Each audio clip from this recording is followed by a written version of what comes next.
มาบ้างอย่าทำเงียบเฉยหรือโทรศัพท์เข้ามาติชมเชยถามปัญหาเถิดเอ่ยจะเฉลยให้สุนทรฝากท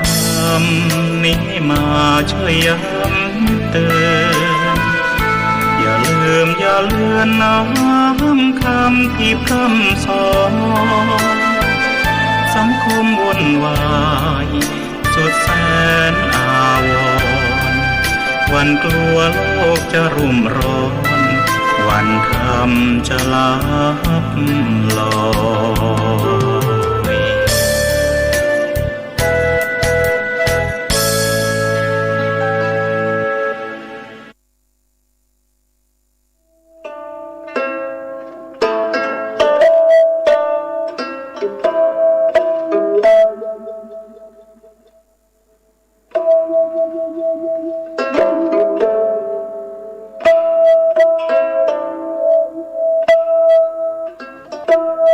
เดิกมาหมาบมอยน้ำย้อยตินก่อนเดิกมาอ่อนจอนดาวมองมนฟ้าง่อมเงาใจไปทุกย่อมยาวิเวกวังเวงเงียบพักมนุษย์ตั้งหลายนอนในสำนักดักเงียบปิ้งเย็นวอยลมก็บปัดสงัดหายซอยแสงเดือนมอยหลอดลายกิ่งก้านหันวุยวายแสงไฟตามบ้านมะนาวเย็นคิงสะต้อนง่อมงันจับใจป่อไหมยอดม้อนมานักหน่วงค้อนหรือดีเสียงลมปัดไม้สอดไซนนทรีเคล้าเสียงดนตรีกวีข้าวเศร้าดังก้องแสนเสียงสำเนียงคนเท่า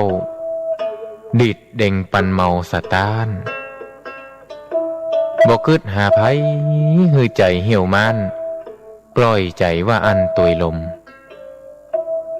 มีปินหัวจ้างแนบข้างประสม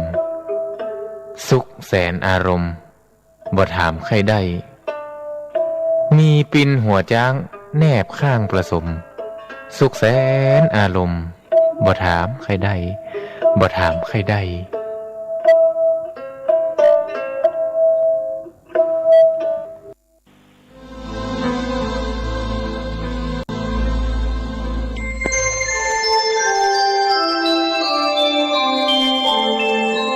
ขณะนี้ท่านกำลังฟังสถานีวิทยุกระจายเสียงพระพุทธศาสนา FM 104.5 เมกะเฮิรตซ์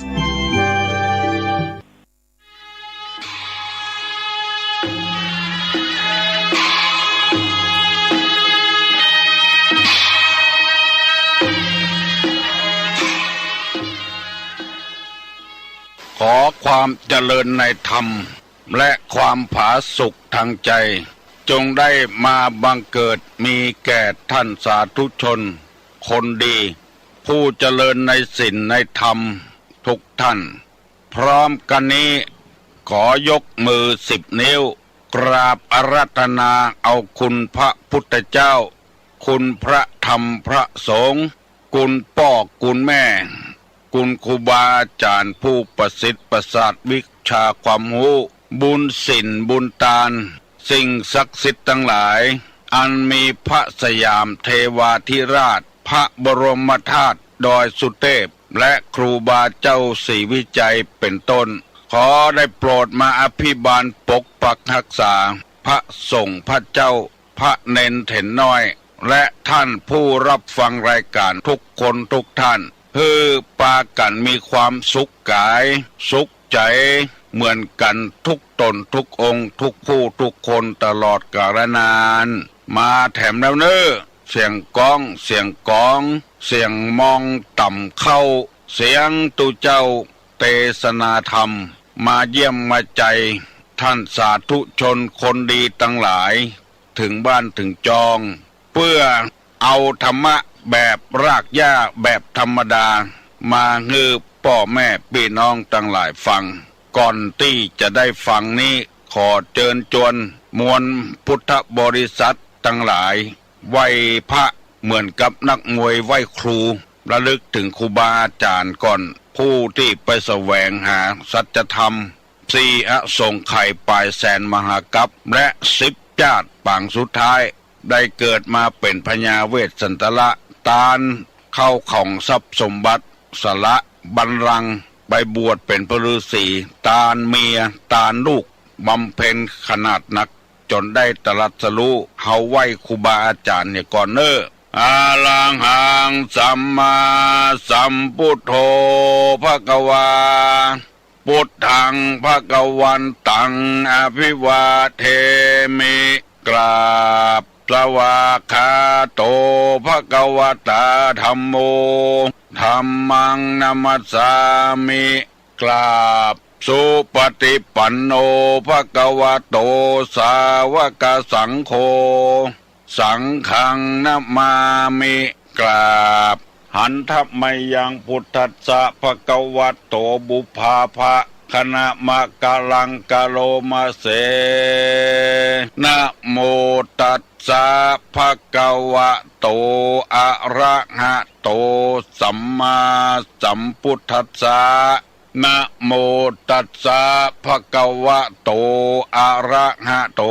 สัมมาสัมพุทธัสสะนะโมตัสสะภควโตอะระหะโตสัมมาสัมพุทธัสสะพุทธังสรณังกัจฉามิธัมมังสรณังกัจฉามิสังฆังสรณังกัจฉามิตุติยัมปิพุทธังสรณังกัจฉามิตุติยัมปิธัมมังสรณังกัจฉามิตุติยัมปิสังฆังสรณังกัจฉามิตติยัมปิพุทธังสรณังกัจฉามิตติยัมปิธัมมังสรณังกัจฉามิตติยัมปิสังฆังสรณังกัจฉามิอิติปิโสภะคะวาอะระหังสัมมาสัมพุทโธ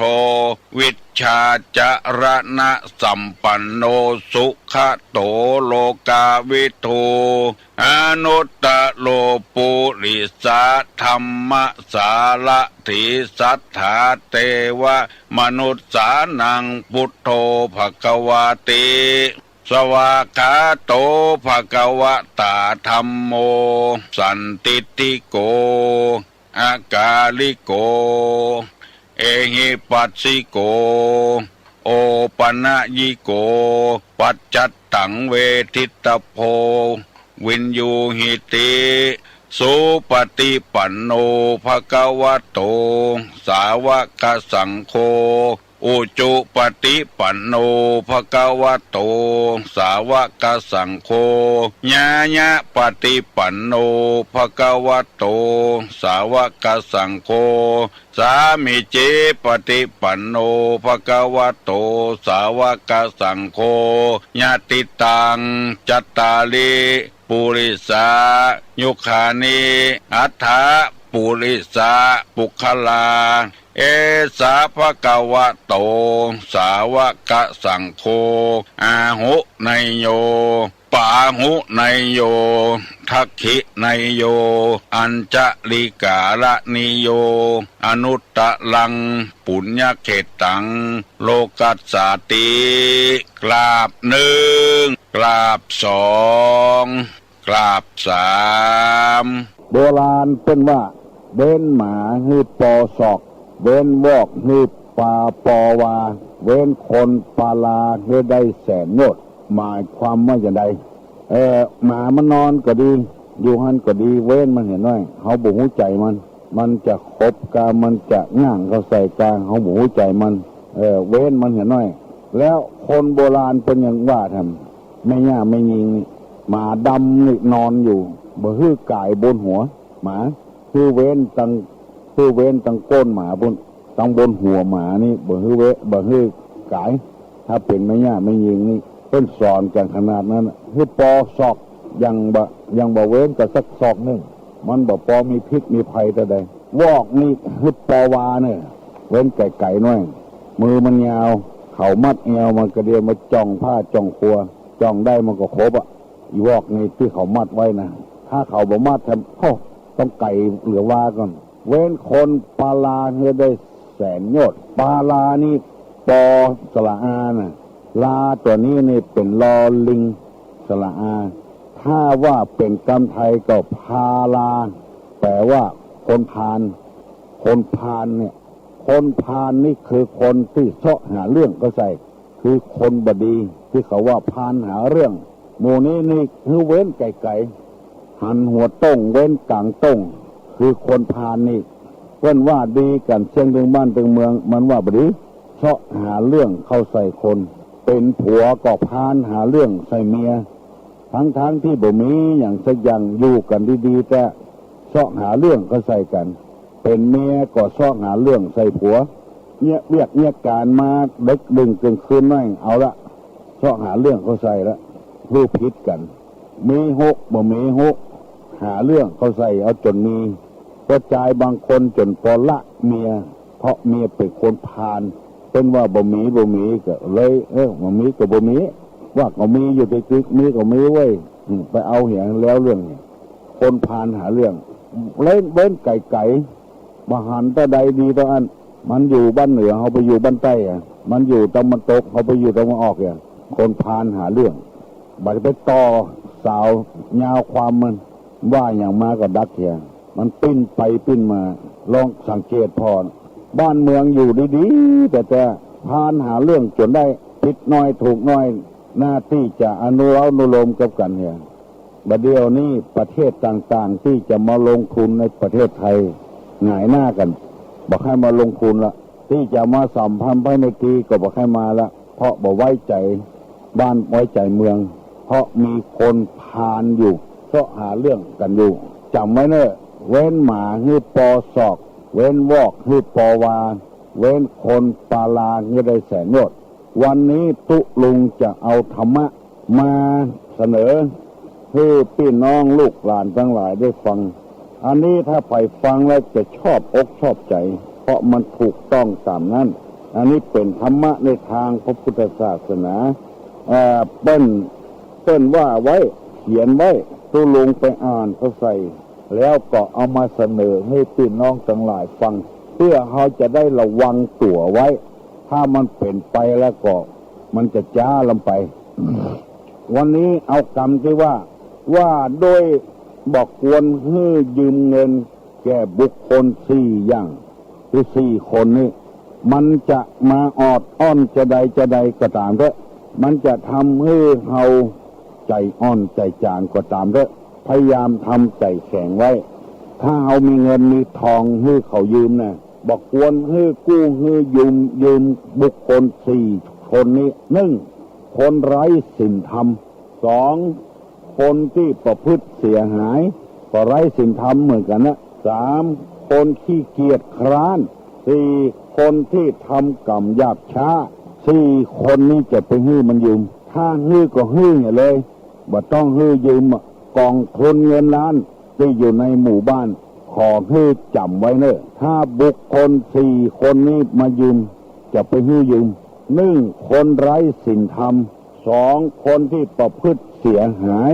3คนที่เกียจคร้าน4คนที่ทำกรรมหยาบช้า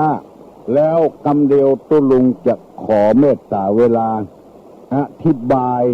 บุคคล4จำพวกนี้ให้ฟังถ้ามันมาขอยืมปันให้มันไป500บ่ต้องให้ยืมส่งเคราะห์มันไปขอยืม100ให้ไป20กัน50 บาทกันให้มันไปเตอะตัดอกตัดใจไปถ้าเฮาตัดอกตัดใจต้นหัวทีแล้วเฮาจะบ่เดือดร้อนเฮาจะบ่เป็นสัทธลูกับกันคือหมดอกหมดใจไปบุคคลที่ว่านี้หมายถึงคนที่บ่ใจพี่ใจน้องมิตรแก้วสหายคำกับเฮาบุคคลนี้มันต้องมีอยู่บ่ได้บ่หันหน้าหันตาสักเทื่อพอต้องการมาแต่งหน้าน้อยตาน้อยถ้าบ่ได้ นี่ก็ตึงบ่มีที่เพิ่งพระอาศัยละลูกก็จะบ่ได้เรียนละตัดอนาคตของลูกหมดเอามาอ้าง108,900เข้าก็บ่ได้กินเมียก็อยู่โรงพยาบาลสะปะสะปืนอ้างไปเลยเอาฮื้อมันไปอย่าไปฮื้อมันยืมถ้ายืมแล้วมันจะเป็นสัทธลูกันแล้วเฮาก็เป็นบาปในใจคนไร้ศีลธรรมนี่สังเกตพอเถอะอันยังปะหน้าปะตามันเอาหมดบ่มีมนุษยธรรมศีล5ข้อนี่บ่เหลือสักข้อเอาหมดเบียดเบียนสิ่งสารสัตว์ฆ่าสัตว์ตัดชีวิตอย่างน้อยๆก็เอาไก่ไปจนกันเนี่ยให้เปิ้นเจ็บเคยถ้าไก่การมาก็เนี่ยให้ไก่กกคอไก่ก็มีเคยได้ยินมาแล้วหมูเนี่ยไร้ศีลไร้ธรรมด่าพ่อได้ด่าแม่ได้เล่าขวัญพี่น้องของตัวได้บ่ถูกบ่ลงกันอย่างนี้ชื่อว่าคนบ่มีศีลบ่มีธรรมไร้ศีลธรรมลูกในท้องในไส้ก็บ่พอบ่กอยบ่เข้าวัดบ่เข้าวานยังบ่พอกินเหล้าเมายาเหี่ยวไม่หญ้าไม่ยิงเล่นการพนันเหี่ยวเมื่อคืนหมู่นี้ไร้ศีลธรรมหมดมีเต้าใดก็จะไปฮื้อมันยืมว่ายังมีเมตตาธรรมอยู่ก็ฮื้อมันไปอันนี้ฮ้องกันว่าคนไร้ศีลธรรมนี่จะไปฮื้อยืมสตางค์ไปจำไว้ภัยก็ตามเถอะที่ตู้ลงนำมาเสนอนี่บ่ใช่ฮิตตัดพี่ตัดน้องตัดเพื่อนตัดสูงบ่ใช่เฮาจะบ่ได้เสียใจบางทีไปวัดไปวาก็บ่ได้ไปละได้ยินข่าวว่ามันไปเฮาเป็นเจ้าหนี้แต่ไปบ่ได้เลยที่ค้านหันเมื่อหัวทีนี่อู้เป็นอย่างเมื่อลูนมานี่อู้เป็นอย่างเพื่อจะไปปล่อยไปลามตัวกันบ่ไปละที่ค้านหันมันยืนแล้วมันมาซ้ายเฮาบางทีหูข่าวเจ้าหนี้ไปเฮาก็บ่ได้ไปละเฮาเป็นลูกหนี้เปิ้นไปซ้ายเปิ้นการม่วนการงานก็เป็นบ่ม่วนบ่งานไปอย่างอันนี้คนไร้ศีลธรรมกำเดียวตู้ลุงจะนำมาถาม2คนที่ประพฤติเสียหายขายของพ่อของแม่แล้วบ่มีเงินก็ล่นไปยืมของเปิ้นอันนี้ประพฤติเสียหายมีประวัติเคยถูกคอกถูกขังเคยหนีออกจากบ้านจากจองเจ้าบ้านเจ้าจองบ่พอใจ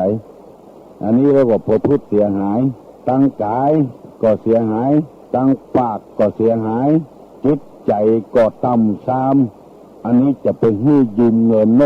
ยืมแล้วบ่ได้คืนจะอย่างใดก็ตามจะทำสัญญาอย่างใดก็ตามฟ้องมันก็บ่รู้จะฟ้องเอาหยังเอาไปติดคอกก็ทรมานบ่ได้ตัดไฟต้นลมเอาฮื้อมันบ่ได้ไป3คนขี้คร้านคนขี้คร้านคือคนจังใดบอดต้องถามก็ต้องฮู้กันประตกประเสี่ยงตะวันบ่เกิงฟ้ายังบ่ลุกลาบ่ลาด่าเหี่ยวตัวเก่าเปิ้นลูกเจ้ามันลูกฝ่ายให้เหี่ยวเมื่อเจ้าที่ค้านลูกบ่ลูกก็บ่ได้จะเหี่ยวใส่ที่นอนด่าเหี่ยวตัวเก่าเหี่ยววอกเหี่ยวจันหมาจะลูกฝ่ายบ่ได้แกล้งหาว่าเหี่ยวแกล้งมันขี้เมื่อเจ้าก็ด่าขี้อันเนี้ยคือคนขี้คร้านเปิ้นลูกกันโปตกประเสี่ยงในตัวยังบ่ลูกเพื่อขี้ค้านซักผ้าซักกวดแก้อยู่ในหม้อให้ได้เป็น3 วัน 4 วันละบ่ซักฮอดเดียวถ้วยจอนอย่างก็แจ้ละว่าหั่นบ่ล้างห่อเงินเดือนดาวอย่างสะปะสะปื้นบ่เช็ดบ่ถูบ่กวาดบ่เพี้ยวเนี่ยการก็เอาเปรียบเปิ้นบกสวนได้3 กรัม 4 กรัมก็ย่างคนอย่างอี้นี่จะไปฮื้อยืมสตางค์บ่มีโอกาสที่จะเอามาใช้เฮาละก็มีวิธีเดียวนะถ้าเมตตาผ่าลมก็เอาฮื้อไปจะไปฮื้อเต็ม100 30ฮื้อไปถ้าว่าบ่พอก็บ่ฮื้อฮู้ว่าเฮามีเขาก็ต้องฮู้ละเขาจะว่าบ่มีนี่จะไปว่าบ่มีสตางค์ฮื้อยืมมีสตางค์ไว้กินไว้จ่ายนะ1คนไร้ศีลธรรม2ประพฤติเสียหาย3คนขี้ค้าน4คนที่ทำการหยาบช้าคนที่ทำการหยาบช้าคนบ่ละเอียดคนหยาบคายหยาบช้าคนเช่นนี้คือคนจะใดคือคนที่บ่มีวันพูกบ่มีวันฮือมีวันนี้ตอนได้กินก็พอใจละอันนี้คือคนหยาบคนช้าต่างดีๆนี่บ่ไปต่างที่พอดีประดัก หยาบจ้าสามาน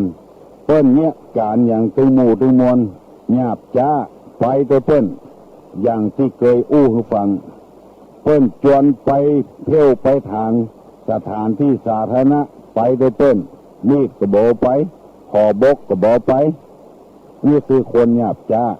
แอวไปนั่งอู้คนนั้นน้อยคนนี้น้อยเปิ้นกำลังแยกการจุเปิ้นอู้การก็เลยบ่แล้วซะเตื้อขอบอกคนเทียนเด้อไปเจอกันแฝงเคลื่อนน้ำไปตัวเปิ้นบ่มีขบกวกไปวกมาเอี่ยวอู้คนนั้นน้อยคนนี้น้อยเปิ้นแยกการอยู่ไปจวนเปิ้นอู้เสียการเสียงานลักษณะนี้เปิ้นห้องคนหยาบจ้าพี่น้องทั้งหลายที่เล่ามานี้ เพื่อให้คนเขาได้เตรียมตัวที่มีเงินแล้วจะไปให้คนอื่นกู้บ่ให้กู้ก็บ่ดีแล้วคนที่กล้าเงินก็นักแก่อยู่เนิ่น120 บาทมีคนมาเล่าให้ฟังคนต่างประเทศเอาเงินมาให้คนต่างบ้านกู้100เสียดอกเบี้ย50 บาทก็มันก็น่าเอาเหมือนกันนะแต่ว่ามันเอานักลงไปมันไม่ใช่เสียกำเดียวยืมเงิน100มาเก็บวัน10 บาทเก็บอยู่20 วัน10 บาท10 บาทเงิน100เก็บวัน10 บาท10 บาทเก็บอยู่20 วันถ้า10 วันมันก็ได้ตื่นคืนละ20 วันมันได้กำไร 50%ได้กำไรเต้าตัวมันได้20 วันได้100 200ถึงเงินตื่นมันแล้วคนที่บ่เข้าใจก็เอาแต่เอาว่าอันเนี้ยคือระวังไว้มันกินน้อยแต่มันกินนักมันไม่ใช่ 50% มัน 100% กันเคยมีแล้วจนตัวล่ำตัวรวยลุกจากเมืองนอกมาซื้อตึกซื้อรามอยู่ที่ในกรุงเทพแต่ก่อนนี้ตู้ลุงไปเรียนหนังสือมาขายหนังสือพิมพ์เดลินิวมันก็บ่ถูกไทยรัฐมันก็บ่ถูกเดลินีไทลามันซื้อเขาก็ว่าโอ้ลูกเมืองนอกเมืองนามาขายหนังสือพิมพ์เดี๋ยวมันไปปอใจปอสอจะได้เขาเล่าให้ตู้ฟังว่าโอ้แต่ก่อนเขายังหนุ่มอยู่นอกของห้องทุกปีบ่ฮู้มันออกเงินกู้ตัวนั่นยืม100ใช้200ตึงดอกเบี้ยเล่าอย่างเงี้ยเอาเงินให้ยืม100เก็บ20 วันละ10 บาท10 บาท10 บาทอันนี้มันกินเลิกกินเด็กเขาบ่ฮู้เรื่องนายทุนบางคนก็ให้เกินไปบ่หันใจเอาที่บ้านไปการันตียึดบ้านเอาสวนไปการันตียึดสวนเพราะว่าเฮาบ่ได้ศึกษาเล่าเรียนเฮาเป็นคนยากคนจนเป็นอย่างเล่าให้ฟังว่าบ่ใช่มีกะละกันนี้กะละเดียวนาตีตะฝั่งก่อนก็มีนาจิ้นส้มนาไส้อั่วนาจิ้นทอดคือหมายความว่าจะได้ให้แปะจิ้นส้มเพิ่นมากินจะน้อยเมื่อเข้าเปิ้นถามบ่มีเงินให้เปิ้นเอานาให้เปิ้นเนี่ยนาจิ้นส้มเพราะคนบ่ฮู้บ่รู้ตุลงมาแนะนำให้ฟังก็เพื่อให้พี่น้องทั้งหลาย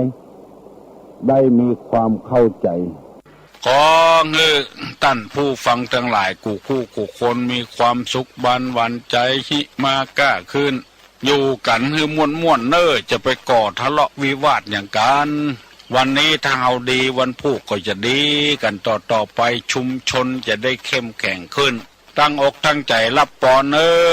สัปปีติโยวิวัชชันตุสัพพะโรโควินัสสตุมาเตภวะตวนตะราโยสุขีตีคายุกุภวะอภิวาทนะสีนิสะนิจังวุธาปัจจายิโนจัตตาโลธรรมาวัฏันติอายุวันโนสุขังปลัง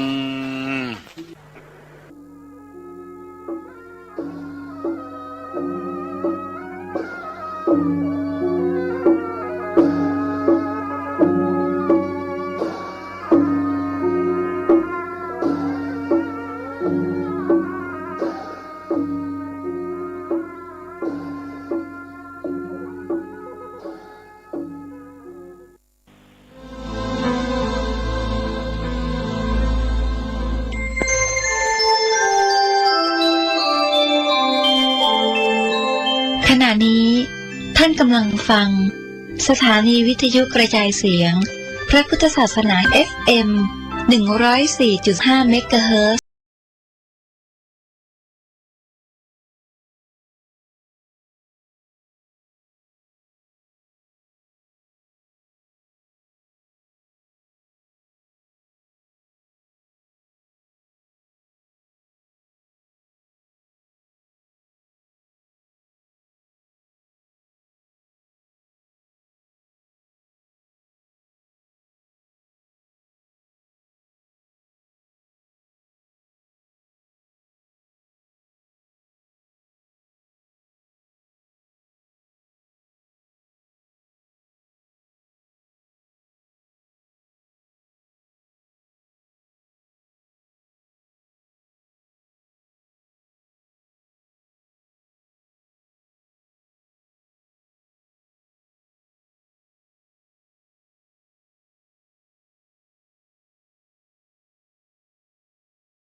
หากแม้นเลือกเกิด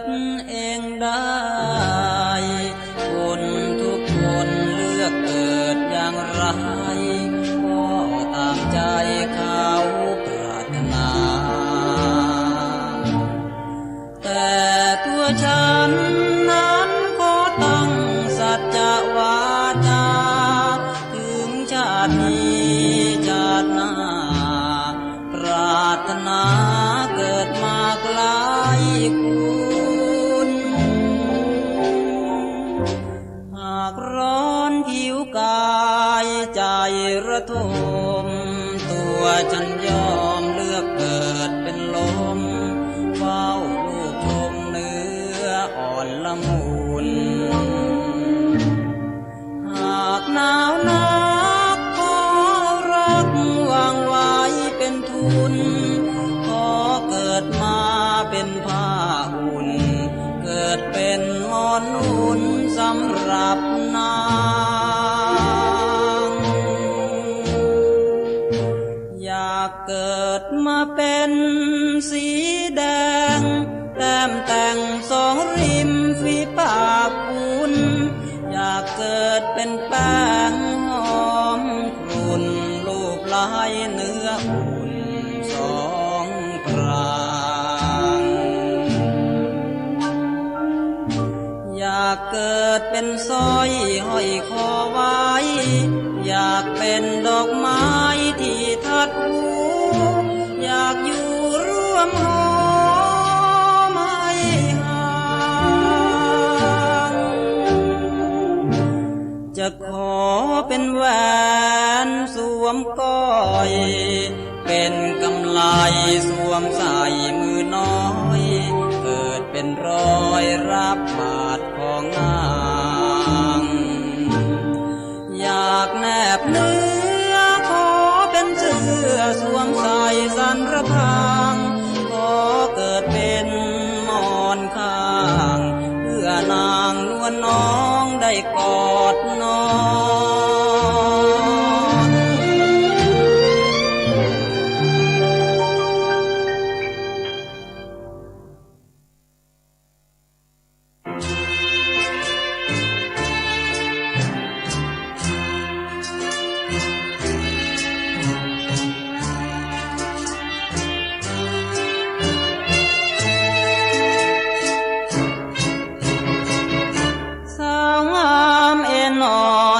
อิ่มละไมเงาร่มไม้ดังคอยจะพองโอบประคองให้นางนิทราลมเย็นอ่อนพริ้วช่อยมาลมลูกจูบพวนสาวงามพราวสง่าที่ภวาวอนเหมือนบัวสลางเหนือฝั่งท้องทานบัวสถานตามทานกระเพื่อมอยากจะเอื้อมประคองสองคนบัวงามก็แพ้พลันแลบัวเช้าดังจะร้าวภูมิรินบินวน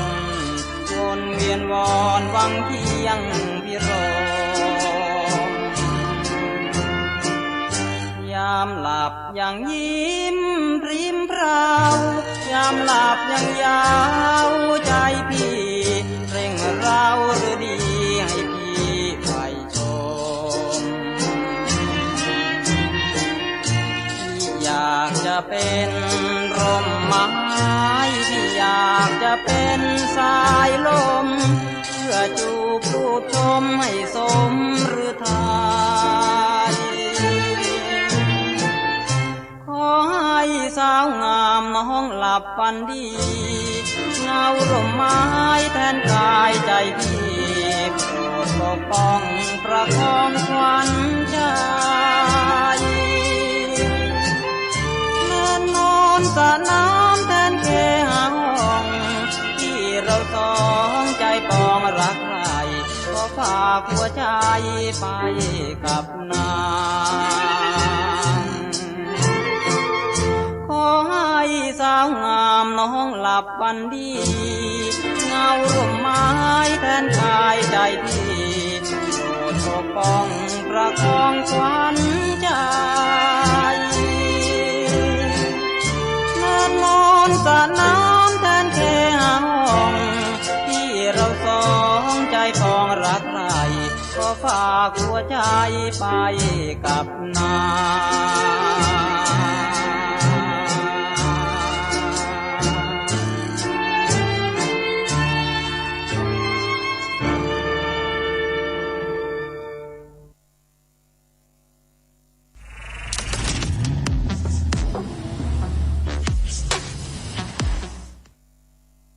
ศึกแดงเดือดเหมือนติดขอบสนามดูสดแบบ360องศาครั้งแรกที่ AS 5G Play VR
ายต้องการอาหารทุกวัน Nestle Health Science Boost Optimum ดื่มเพื่อเสริมสารอาหารเพิ่มเติมจากมื้อปกติ สร้างมาเป็นอาหารสูตรครบถ้วนสร้างให้มี6สิ่งน่ารู้ใน1แก้วถึงจะเป็นครอบครัวเดียวกันแต่จัมโบ้ก็ไม่เหมือนกับเราเขามีพลังเยอะกว่า I am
างกายเปลี่ยนแปลงตามวัยเลือกผลิตภัณฑ์เสริมอาหารที่ใช่เซนทรัมซิลเวอร์50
ขอโทษอย่าเครื่องซ้ำกล่าวเรื่องนินทา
าเช้ามานี้นาบินไปอยู่ไหนแล้วเอ่ยลืมโครงเก่าของเจ้าที่เคยชื่นเชยลืมแม้แต่คนเลี้ยงเจ้าเลยโอ้เอ๋ยมาด่วนจากกันน้ำพร้อมเหลือคำกล่าวชมสูตรพานิยมยั่วอารมณ์แรงรักไฟฝันใครหลงเจ้าแล้วเศร้าสวงตรมโศกสันดังเหมือนเช่นคอนนั้นทุกวันต้องช้ำระทมโอ้เอ๋ยนางนกแก้วลืมพี่แล้วหรือแก้วทูลหัวคู่ชมหวังน้ำบ่อหน้านึกหรือว่าจะได้สมพลาดไปเจ้าจะระทมความรื่นรมเจ้าจะสูญสิ้นวันไหนแม้นเจ้าสิ้นคอนโปรดจงหวนจรกลับคอนที่เคยอยู่กินพี่ยังเฝ้ารักเจ้าที่เคยทวินใจเพ้ออยู่อาทินวิสิ้นรักแก้วเอ๋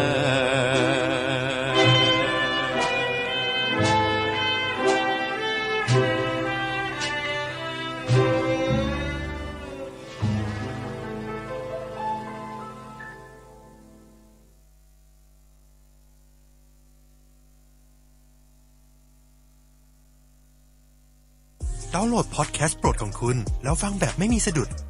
ลองใช้ YouTube Premium ฟรี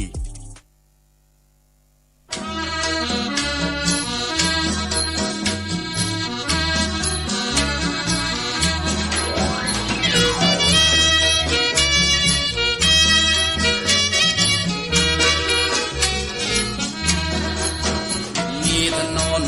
รถยนต์จึงได้มีเศรษฐีเขาจึงชอบขี่รถยนต์เทวดาให้ผมเกิดมาเป็นคนโอ้ยยากจนแต่ถนนผมก็มีคนจนอย่างผมจะไปไหนก็ได้เลยว่ามีถนนเดินแม่นามนไม่น่าเป็นคนลืมตัวเป็นเมียน้อยเจ้าสัวน้องทำตัวเป็นเศรษฐีเจ้าลืมซุ้มกระทุ่มไม้ต่ำเด็ดไปบอนช้อนน้ำดื่มรวมกับพี่ไม่น่าจะปลื้มหลงลืมตัวตนพอเริ่มรวยลืมจนนึกว่าตนมั่งมี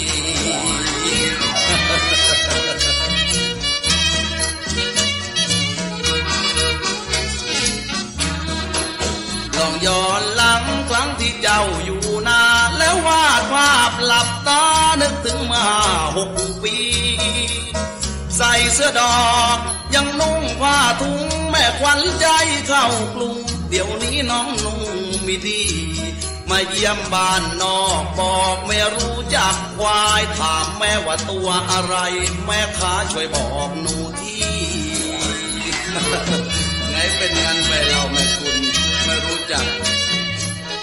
และทั้งควายจะเลยจ้าเจ้ารู้ไหมพี่ตามไปเมืองกรุงเพราะน้องมาคุยฟุ้งว่าน้องกำลังมั่งมีบ้านอยู่สวยหรูสง่าบ้านผาสีฟ้าม่านผ้ากำมะหยี่พี่ถามเขาดูพี่จึงได้รู้เรื่องราวเขาว่าไม่ใช่บ้านเจ้าเป็นบ้านชาวของผู้ดี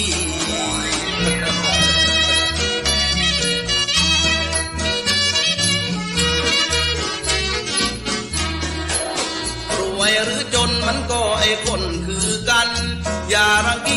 ดฉันมาแบ่งฉันจนมีรวยล้นฟ้าหรือถือกะลาขอทานมันก็ตายเหมือนกันเมื่อครบวันถึงที่จะหงหรือกาก็วาสนาของตนอย่าลืมสัญชาติของคนควรวางตนให้พอดี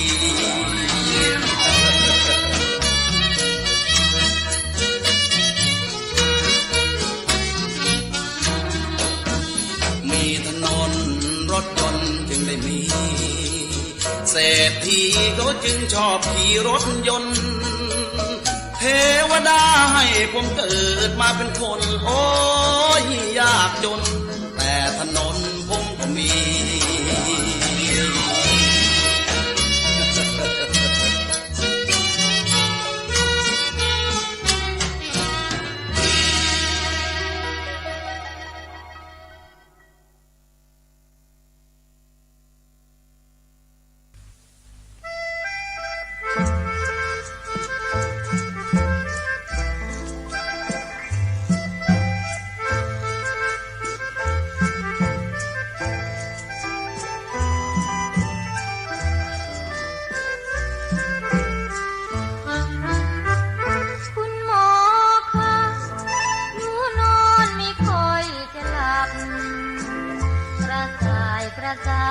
นอนไม่หลับมาหลายคื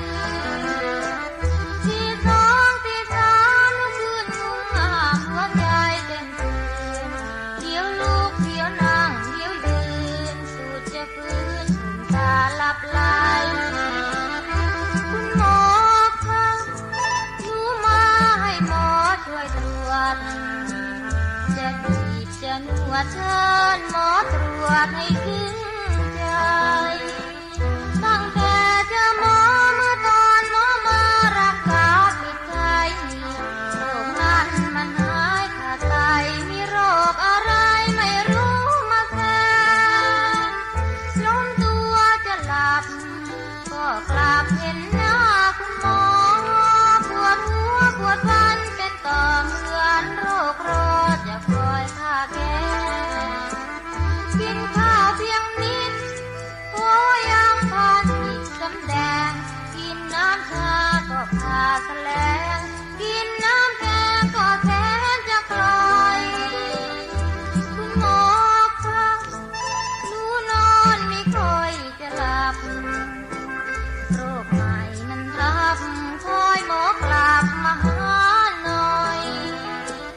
ยาฉีดยากินทั้งวิตามินหรือยาช่วยย่อยรักษาโรคคงไม่ปล่อยเพราะโรคมันคอยแต่คิดถึงหมอ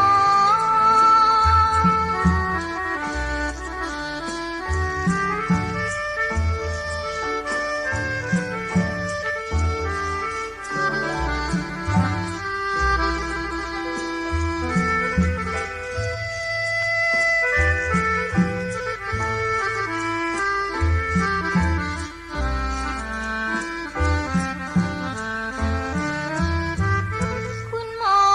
คะหนูนอนไม่ค่อยจะหลับโรคใหม่มันทับคอยหมอกลับมาหาหน่อยยาฉีดยากินทั้งวิตามินหรือยาช่วยย่อยรักษาโรคคงไม่ปล่อยเพราะโรคมันคอยแต่คิดถึงหมอ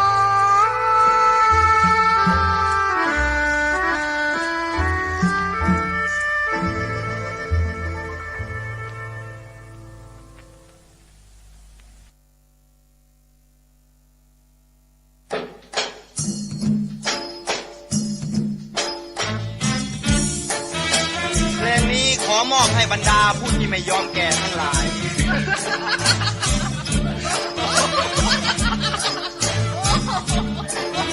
ขอพี่ร้องเพลงว่าแก่หน่อยแน่หาว่าพี่ติดชายล้อเล่นหลอกเนื้อเย็นของพี่อย่าใจสอบนักสีหยุดเสียทีร้องไห้คนอย่างพี่หรือจะสิ้นความหมายต่อให้มี100 ใบพี่ก็ยังเด็ดจำบัง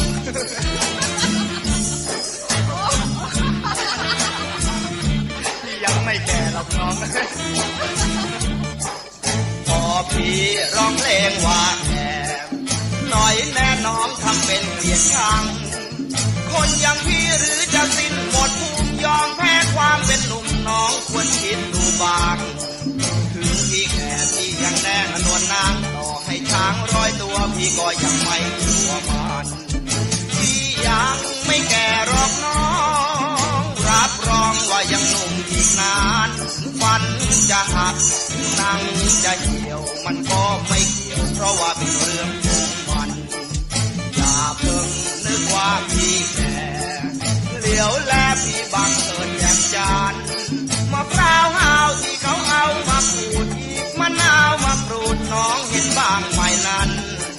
มะพร้าวหาวที่แก่ยิ่งมันพี่ขอบอกแย้มจันที่ยังไม่แก่ของน้อง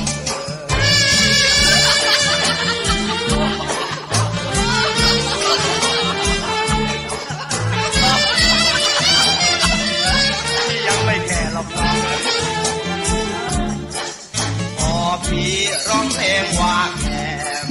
หน่อยแน่น้องทำเป็นเกลียดชังคนอย่างพี่หรือจะสิ้นหมดภูมิยอมแพ้ความเป็นหนุ่มน้องควรเห็นใจมั่งถึงพี่แก่ที่ยังแน่นวลนางต่อให้ช้าง100 ตัวพี่ก็ยังไม่กลัวมันพี่ยังไม่แก่หรอกน้องรับรองว่ายังหนุ่มอีกนานถึงฟันจะหักถึงหนังจะเหี่ยวมันก็ไม่เกี่ยวเพราะว่าเป็นเรื่องของมันอย่าเพิ่งนึกว่าพี่แก่เหลียวแลพี่บังเอิญแย้มจาน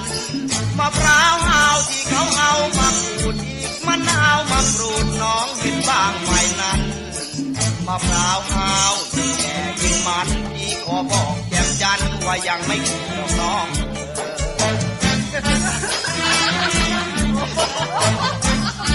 ยังไม่แก่หรอกน้องเลย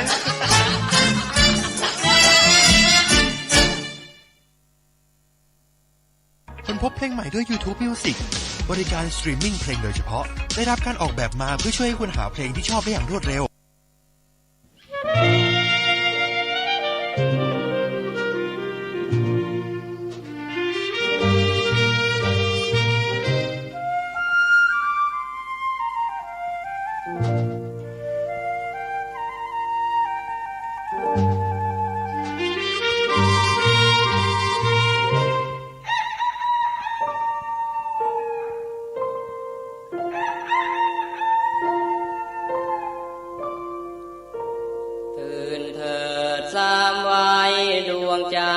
ของพี่รุ่งสางสว่างแล้วนี่ตื่นเถิดคนดีอย่ามัวนิทราพี่แบกคันท้ายไล่ควายไปสู่ท้องนาน้องจงหุงข้าวคอยท่ากลับมาแล้วจะได้กินเหน็ดเหนื่อยเพียงไรทนไปไม่บ่นเมื่อยล้ากายาเหลือทนพี่จะผจญเพื่อแม่อยู่พิน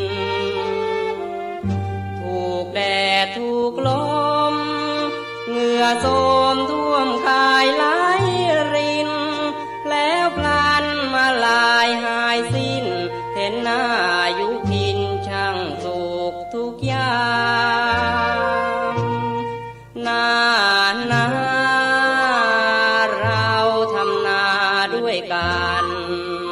ตื่นพลันพี่แบกคันไทย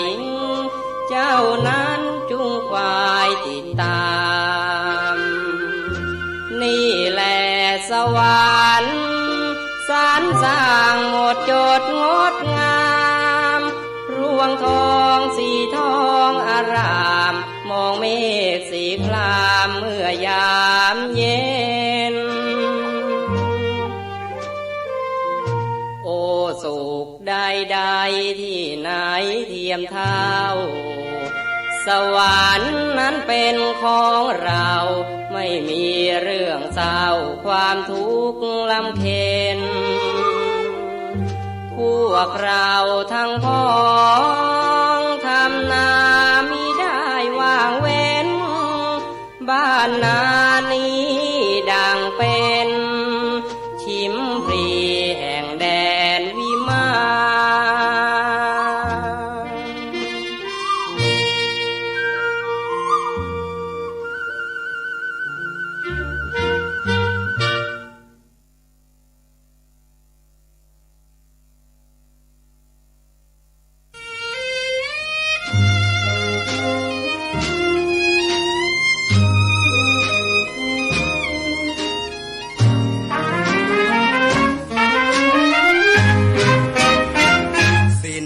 นกันทีไม่ว่าชาตินี้ชาติไหนเท่านี้ก็สาแก่ใจทราบซึ้งสวงในอกเราโบราณท่านว่าบรรดาช้างสารงูเห่าอีกทั้งข้าเก่าเมียรักท่านเปรียบไว้นักอย่าได้วางใจ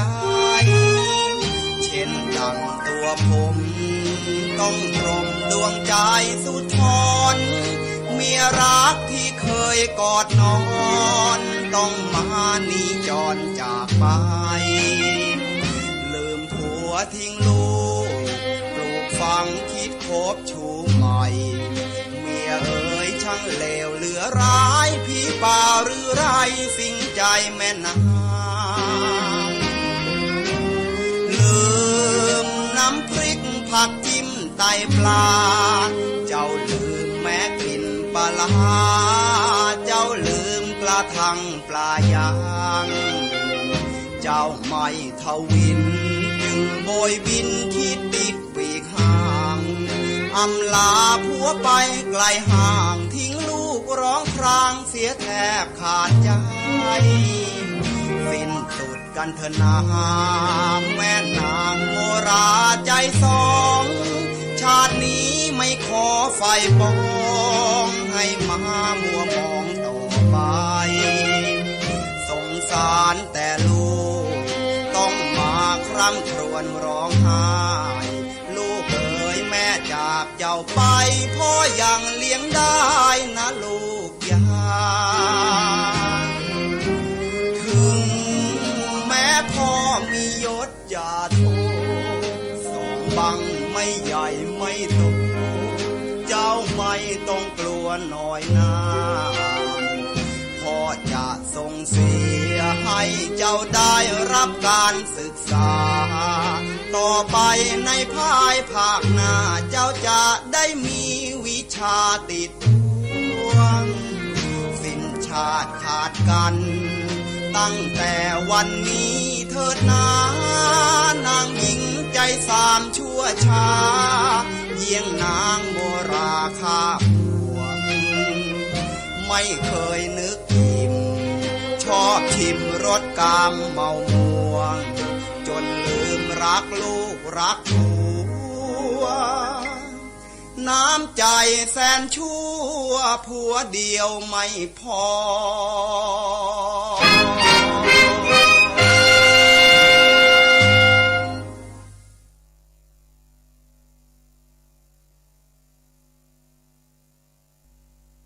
ด้วยแอป YouTube Music คุณจะได้ฟังเพลงท็อปชาร์ตและศิลปินดาวรุ่งจากทั่วทุก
ำเปียกเรียกหาตั้งตานับเวลารอคอยเช้าคอยเย็นไม่เห็นสักหน่อยปีเคลื่อนเดือนคล้อยรักเอ้ยมาลอยรักเอ้ยมาลอยเร็มไกล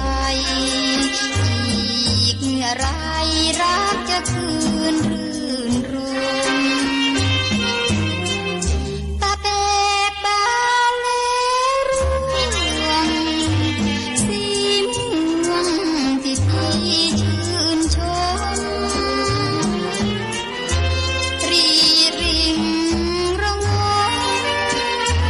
ที่ปล่อยน้อยตรมคนเดียวรวงเอ๋ยรวงทอ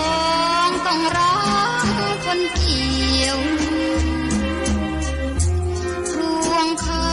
วคอยเกี่ยวน้องนี้คอยเลี้ยวคอยนับวันรอบที่มากลับเถิดนาสาวบ้านนายังคอย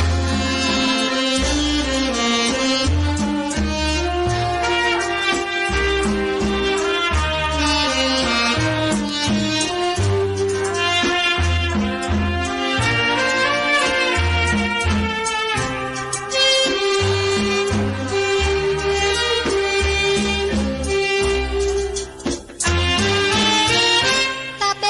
กบานแล้วร่วงสีม่วงที่พี่ชื่นชมรีริงระงมที่ปล่อยน้อยตรมคนเดียวรวงเอ๋ยรวงทองต้องรักคนเกี่ยวรวงข้าวคอยเกี่ยวน้องนี้คอยเดียวคอยนับวันรอบที่มากลับเถิดนาสาวบ้านนายังคอย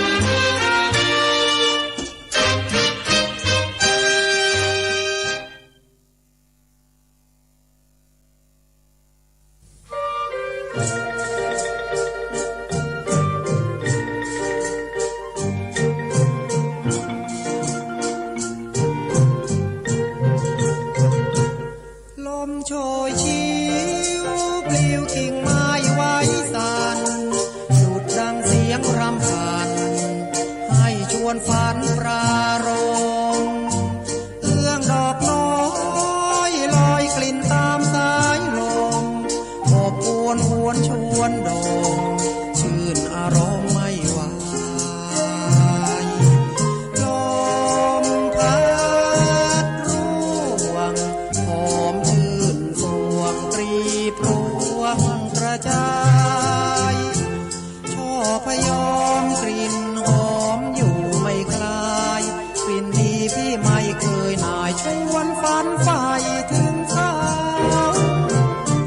กระท่อมน้อยเนินร่มริมสายทานเปรียบดังทิพย์วิมานร่มเงาไม้ทองกวางนวลเจ้าเอ๋ยพี่ได้เคยพบเจ้าก่อนเคยว้าวจำนันสร้างสวรรค์จากใจคำทุกคำที่จดจำคอยคำให้ไว้ช่อทองว้าวดอกพร้าวอยู่สวายที่เคยโน้มดึงมาให้แซมผมใส่ให้นาน้องพี่เอ๋ยพี่ไม่เคยคิดนายพี่ยังรักไม่คลาย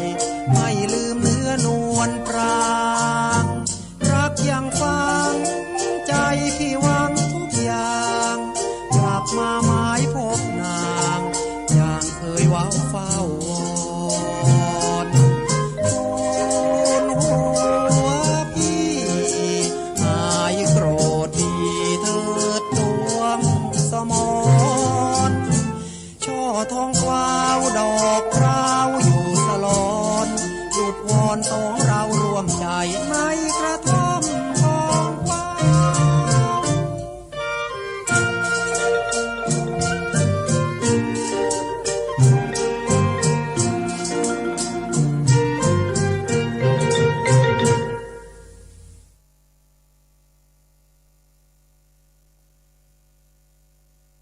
สดใสให้ผ้าสวยด้วยแบนิชผ้าขาวนุ่ม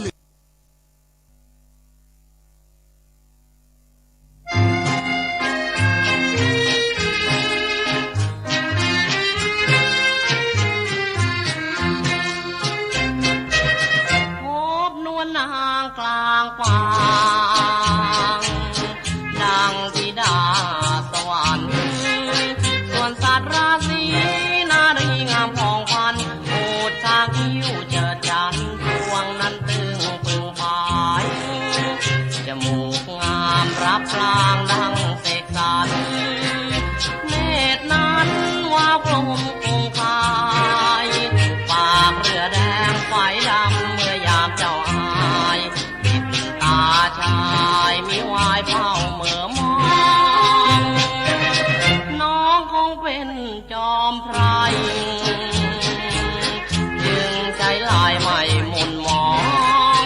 ดังปลาลาดล้ำเมื่อยามชายเนตรมองที่กลางท้ายฝ่ายปองมองน้องจนลุ่มหลงกุหลาบเอ่ยถึงบ้านในไพรสนเกิดล้นงามทวนนวลนงดังถูกของต้องมนเมื่อโยนตัวทรงลาบดงเผาใจให้อาวรลงรักน้องใจแทบขาดสายสว่างเริงเราร้อนฟังหลักความรักอะไรปากตึงหรือไทยไม่เกลื่อนคลอนไม่หลอกไม่หลอนสร้างไว้ถ้าได้นวลน้องนางมาแนบสวงที่จะหวงไว้จิตสนิทกายจะไม่ห่างเหินมางเมินจากไกลจากถนอมจอมใจ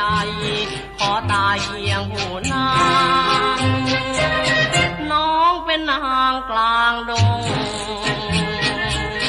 ใจน้องคงอ่างว้างโอ้เป็นกุศลช่วยดลที่ช่องทางให้มาพบประสบนางใจมีจางฝ่ายฝันเสน่ห์นางเนื้อนวลชวนไปถึงซ่านซึ้ง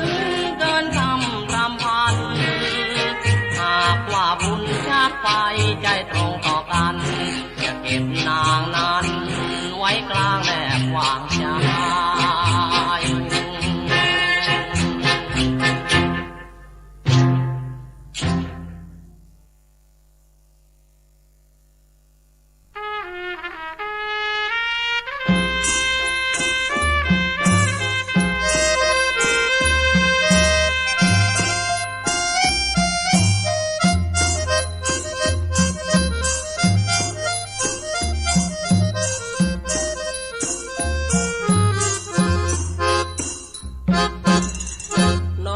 เกิดมา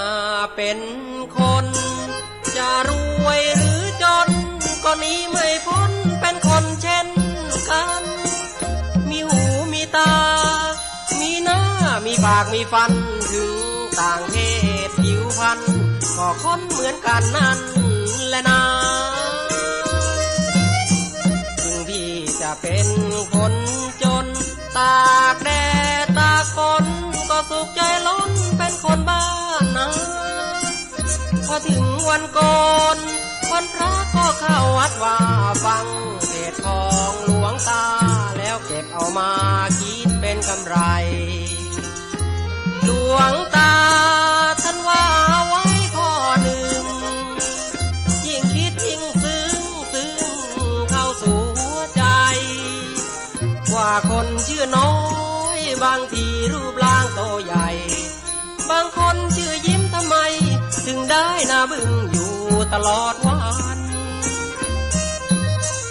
น้องเอ๋ยเกิดมาเป็นคนจะรวยหรือจนก็หนีไม่พ้นความตายเช่นกันเราเกิดเป็นคนมองเห็นคนไม่สำคัญคิดเหยียบย่ำยามกันเขาว่าคนนั้นมิใช่เป็นคน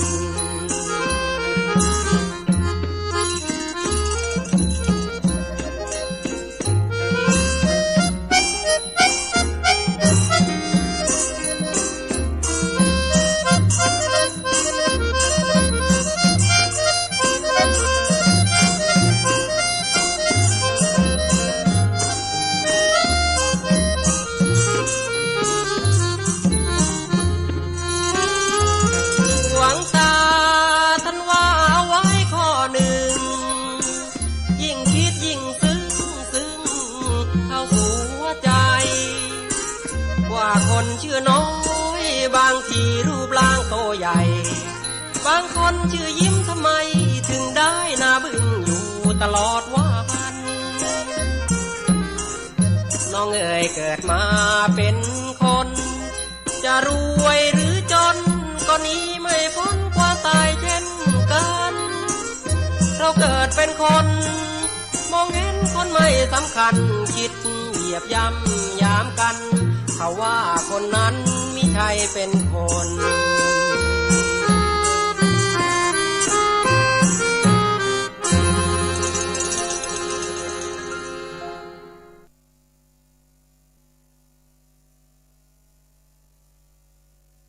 แดงเดินไปแล้วพี่จะโลกห่างหายจากไปไกลไม่หวนคืนมาแดงเองก็รู้ว่าพี่ต้อยตายไม่เคยประนามเพราะความรักตรึงอุราพี่จงฟังก่อนอย่าตัดรอนหนีไปไกลตาสงสารแดงเถิดพี่จ๋าพี่อย่าลาจากแดงไปไกลเรื่องเงินทองเป็นของที่คนต้องการแต่แดงนั้นมิเคยที่จะสนใจเพราะเงินทองเป็นของที่หาได้ง่ายแต่รักที่จริงหัวใจหาใครมิได้สักคนแดงรอจะขอติดตามพี่ไปจะอยู่แห่งใดขอตามไปทุกแห่งหนขอจงรักมันอยู่เคียงกันกับแดงสองคนถึงแม้เราจะยากจนจะทุกคนแดงก็สุขใจ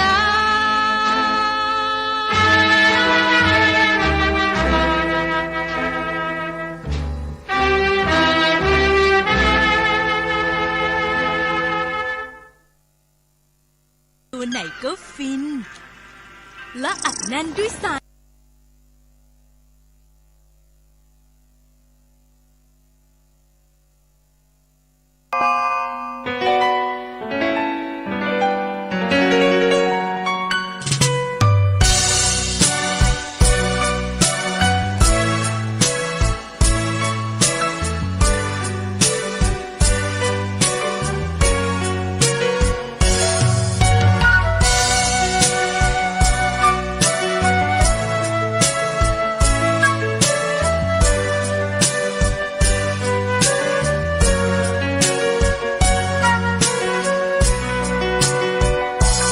โล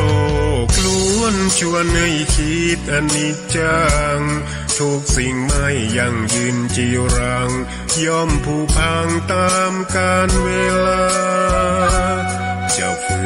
นให้ยั่งยืนจนสิ้นโลกาอย่าได้หวังดังปรารถนาองค์พระพุทธาท่านตรัสสอนไว้เกิดแล้วคงไม่แคล้วต้องชราแก่อาคราวแก่สมปัญญาทั่วภารามีโถมไปเจ็บทุกข์ย่อมเวียนวนมีพ้นไกลๆสัตว์โลกล้วนรู้แน่แก่ใจเกิดแก่เจ็บตายหลีกไปไม่พ้นใครหลงคิดหลงปิดอัตตา